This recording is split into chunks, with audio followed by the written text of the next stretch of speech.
Has Microsoft Flight Simulator killed X-Plane 11?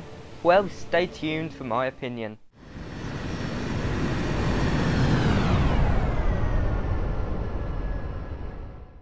Hello YouTube, I'm Pilot Stud and welcome back to another video. Now today I'll be talking about the implications that Microsoft Flight Simulator has had on X-Plane 11 a few weeks ago, or even a month ago I believe. Before the release of Microsoft Flight Simulator, I explained whether Microsoft Flight Simulator would kill X-Plane 11 and I said no, it definitely will not. Has my opinion changed? Well, today hopefully I'll be answering that exact question. If you're new here, be sure to like, comment and subscribe. I do flight training videos, flight sim videos, trip reports and a lot more, so if you love everything about aviation, you've certainly come to the right place. But now, let's get into this video. Okay, so I think the best way to do this video is to compare individual factors and then create an overall point at the end, and that should answer the question I've set out to answer. So I think the obvious place to start is with scenery. Now I've got to be perfectly honest, Microsoft Flight Simulator blows X-Plane 11 out of the water completely with scenery. Even on low settings, I'd say it looks better than X-Plane 11 in some cases, and certainly on medium-high settings, it looks 10 times better than ultra settings on X-Plane 11. And now I wouldn't say that X-Plane looks horrible, but it's just because Microsoft Flight Simulator uses real-world data that it just looks absolutely stunning. I mean, you've got individual wind turbines placed, which you didn't have on X-Plane 11. Houses match the country they're in. You can literally tell if you're in Germany or if you're in the UK. In X-Plane 11 you couldn't do that. It was absolutely impossible. There were slight regional differences, but yeah, there wasn't much difference. Honestly, in scenery, Microsoft Flight Simulator completely destroys X-Plane 11. But is that enough to say that Microsoft Flight Simulator has killed X-Plane 11? Well, to answer that question, we'll have to examine other points. Okay, so let's talk about aircraft variety and aircraft quality. Now, there's about the same amount of aircraft to choose from. I think Microsoft Flight Simulator wins if you get the Premium Deluxe version, but in the standard versions, there's about the same amount. I'm not sure of the exact numbers off the top of my head, but I know they're vaguely similar. Now, let's talk about aircraft quality in general aviation and the airliners. Now, first of all, X-Plane 11 offers a wider variety of aircraft types, from helicopters and gliders all the way to military jets. Microsoft Flight Simulator at the moment doesn't offer this.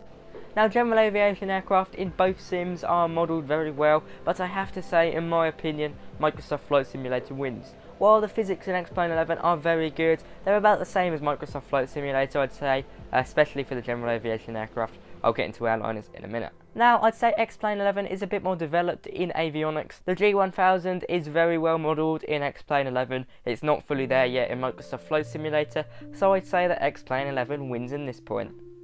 However, airliners in Microsoft Flight Simulator aren't very good. Very few systems work yet, and to be honest, I really don't think they should have been released yet. They're certainly not finished. They're just about flyable, but they're incredibly heavy on FPS, unlike X-Plane 11, and the FMCs are basically incomplete.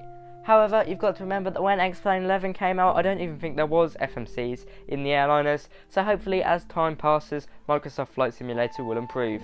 Now, I of course haven't flown an A320 or 747, but in my eyes I feel that X-Plane 11 beats Microsoft Flight Simulator on physics in these airliners. Now, it's either that the engines are overpowered in Microsoft Flight Simulator or the flight dynamics are a bit off, because they either feel really heavy or really light. It's very interesting. Now let's talk about UI. In my opinion, Microsoft Flight Simulator has an epic UI. However, there's not many options to change your environment mid-game. You can't just swap over to an airport and let it reload in. You have to go back to the main menu and all of that, and to be honest, it's quite painful to do, especially when you've got a slow computer.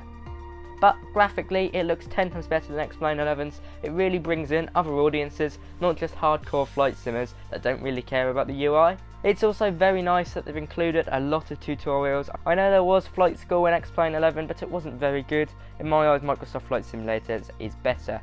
The assistance is also a lot better in Microsoft Flight Simulator, with waypoints, etc. and checklists really helping out new simmers. So in my eyes, for user interface, Microsoft Flight Simulator wins by a mile. Okay, let's talk about an ATC. I've got to be honest, in both games the ATC is horrific. I don't know why. Flight Sim ATC is never very good. If you want an authentic choice, always go with VATSIM or any other virtual air traffic solution. So there's no winner here. Microsoft Flight Simulators looks better, but they both end up really messing you around. You literally cannot fly with them if you're going full IFR. Let's talk about peripheral support. This is quite important because I was quite annoyed to find that my panels, my Logitech panels, don't work with Microsoft Flight Simulator. And while they didn't work great with X-Plane 11, they did work at least. Now this does annoy me. I'm sure it annoys a lot of people because that's a lot of money to spend. I mean, I spent about £100 on them and that's just sitting there doing nothing. It is really painful.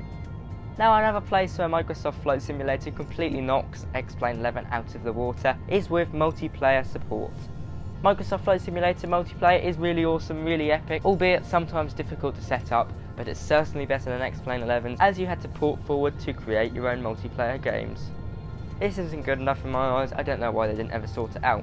Now let's talk about weather and seasons. In Microsoft Flight Simulator you can set it to snow and you've got winter seasons. In fact, you've got seasons.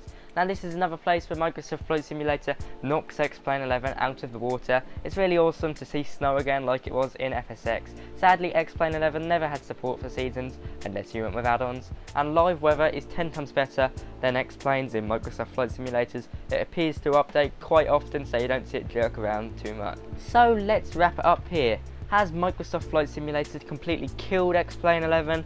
Well, as I said in my original video, no. I'd say it probably wipes off more people than I thought it would.